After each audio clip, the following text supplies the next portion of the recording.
A pesar de la lectura continua que venimos haciendo del Evangelio de San Mateo, día tras día, nos llama la atención, sin duda, que al escuchar este pasaje del Evangelio de esta mañana, que si bien es breve, nos presenta con una situación del todo inesperada. Dice, en aquel tiempo los fariseos planearon el modo de acabar con Jesús. No hay un motivo aparente, no parece que Jesús haya hecho nada tan gravísimo como para merecer la muerte, y sin embargo, inexplicablemente, la gente religiosa que le rodea, no así la muchedumbre, no así la masa del pueblo, no son el imperio o la justicia romana, no, la gente religiosa de su tiempo que le rodea, que se supone que conoce la ley, las enseñanzas, que debería de ser capaz de reconocer en Jesús de Nazaret el cumplimiento de las promesas que Dios hizo a sus padres, planearon el modo de acabar con Jesús.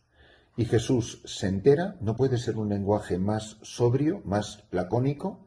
Jesús se enteró, se marchó de allí y muchos le siguieron. Punto y seguido. Él curó a todos.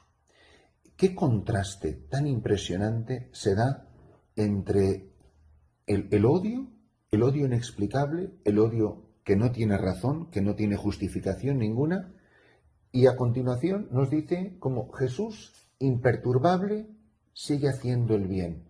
Es decir, el odio del mundo, el odio de la gente religiosa, el rechazo de los que le rodean, para nada es un inconveniente ni hace que la atención de Jesús esté centrada en sí misma, sino está centrada en su misión, está centrado en su ministerio. O sea, esta idea que tenemos de que uno se hace cristiano, uno se entrega al Señor, uno recibe a Jesús en su vida, uno reconoce a Cristo como su Señor y su Salvador personal, y que todo se nos va a facilitar y se nos van a abrir todas las puertas y la vida de repente se convierte en fácil, es que no puede estar más lejos de la realidad de la vida de Jesús. Automáticamente decidimos que entregarse a Cristo es que se esfumen, que se disuelvan todos mis problemas y todas mis dificultades. Y no es así, es pasar haciendo el bien, curar a todos, haciendo el bien a todo el que pudo, cuando recibía desprecio y rechazo de la muchedumbre, que es una cosa que nos duele como no nos podemos ni imaginar. Y esto lo recuerdo perfectamente, cuando experimenté por primera vez de manera pública en los medios de comunicación el rechazo en República Dominicana. Cuando empecé la defensa de aquellos trabajadores en los cañaverales de la República Dominicana, que no eran más que los campos de caña que pertenecían a mi parroquia, es decir, ocupándome de la labor pastoral que me había confiado la Iglesia a través del obispo, me acuerdo que cuando empezaron a publicar en la prensa local, dominicana y después internacional, en España y en otros sitios, artículos sobre la labor que supuestamente magnífica estaba haciendo este sacerdote, por primera vez, recuerdo como si fuera hoy, leí una columna de un señor que se llamaba Orlando Gil en el Listín Diario, que me criticaba amargamente, mordazmente, que no era para nada grave la acusación que hacía contra mí o la crítica que hacía contra mí para lo que después se iba a publicar. Cuando yo leí esa columna, donde nunca jamás en mi vida, bueno, porque tampoco nadie había publicado nada sobre mí, cuando leí por primera vez esa crítica en esa columna, sentí como un cuchillo en la boca del estómago. Y me di cuenta inmediatamente que no era más que mi soberbia y mi orgullo el que me molestara, que me criticaran. Tuviera razón o no tuviera razón lo que dijera el artículo, eso daba completamente igual. Pero el hecho de que alguien públicamente en un medio de comunicación como es la prensa, de tirada nacional, en ese país, hablara mal de mí, me criticara, me rechazara, no es los fariseos que planean el modo de matar a Jesús, no, es un artículo de crítica. Y es como si ese día, cuando leí esa columna, quedé para siempre vacunado. Y desde entonces nunca jamás me ha importado que digan lo que digan, escriban lo que escriban, publiquen lo que publiquen. Es como que ese día quedé completamente inmunizado. ¿Y cuántas veces no me han preguntado a mí a lo largo de estos años. Pero usted cuando lee esas cosas, es como si estuvieran hablando de otro. Es que no me da ni frío ni calor. Pero no es ya ni por heroísmo, ni por virtud, ni por nada. Es que me da completamente igual. Quedé completamente vacunado. A una distancia sideral, yo entiendo perfectamente estas palabras.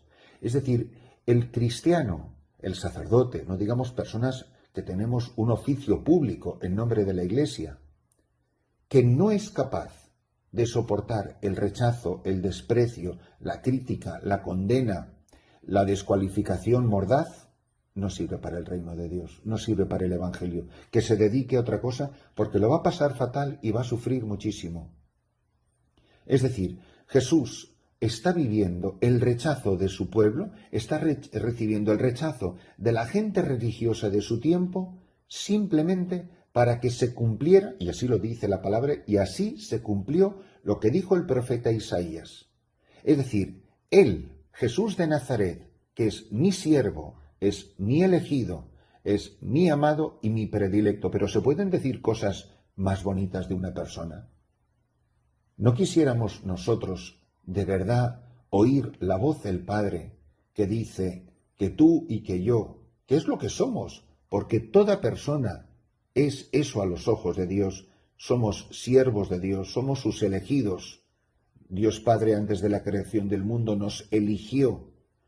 Mi amado, mi siervo, mi elegido, mi amado, tanto amó Dios al mundo. Este es mi hijo, mi predilecto. Son las palabras en el bautismo, en la teofanía del bautismo. Son las palabras de la teofanía del monte Tabor, de la transfiguración. Sobre él he puesto mi espíritu.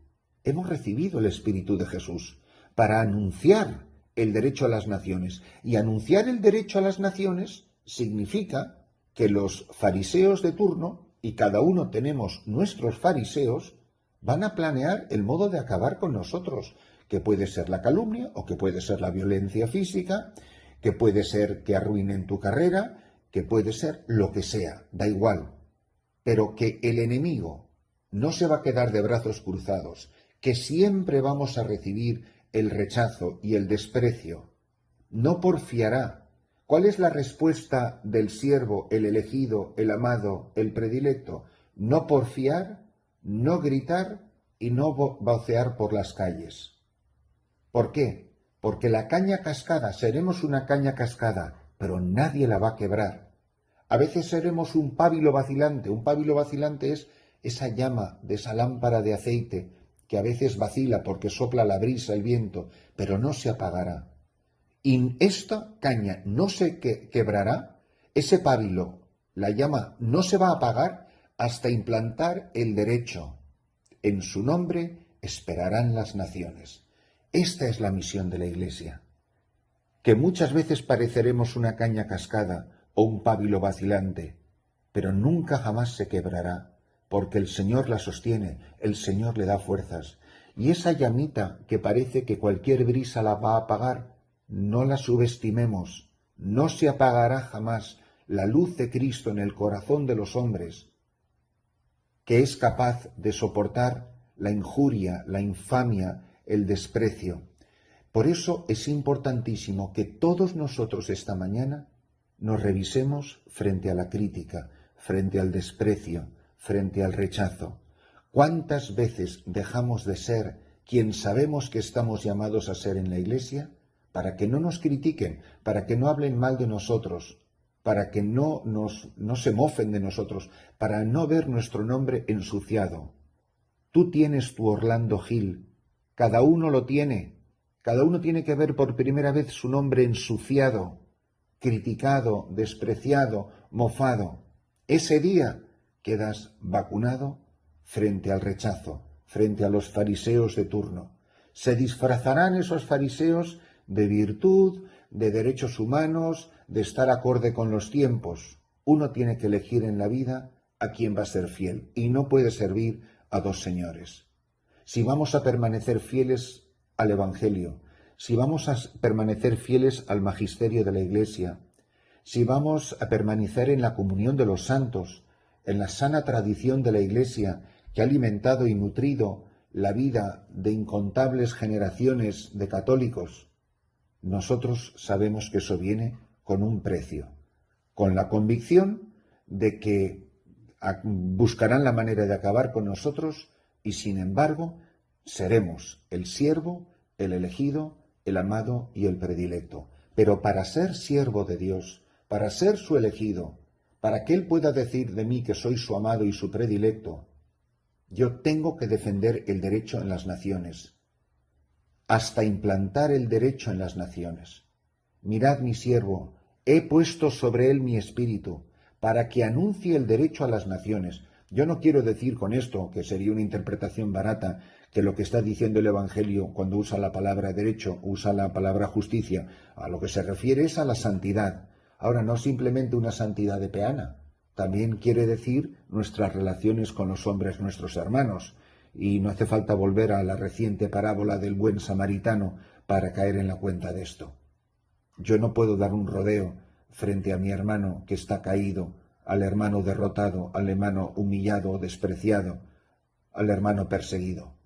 Por eso, que en la celebración de esta Santa Misa yo me mire a mí mismo, estoy dispuesto a pagar el precio de fidelidad a Jesús, aunque busquen la manera de acabar conmigo, personalmente o institucionalmente, con tal de que el Espíritu de Jesús haga que yo lleve e implante el derecho en las naciones? Estoy convencido de que aunque yo sea una caña cascada, nunca se quebrará, y que este pábilo vacilante, que es la pequeña llama que alumbra en mi corazón, no se va a apagar nunca. Que el Señor nos conceda la sabiduría de los santos, que en medio de las vicisitudes de este mundo, de las tormentas, de los vientos y de los oleajes, siempre han permanecido fieles a Jesús.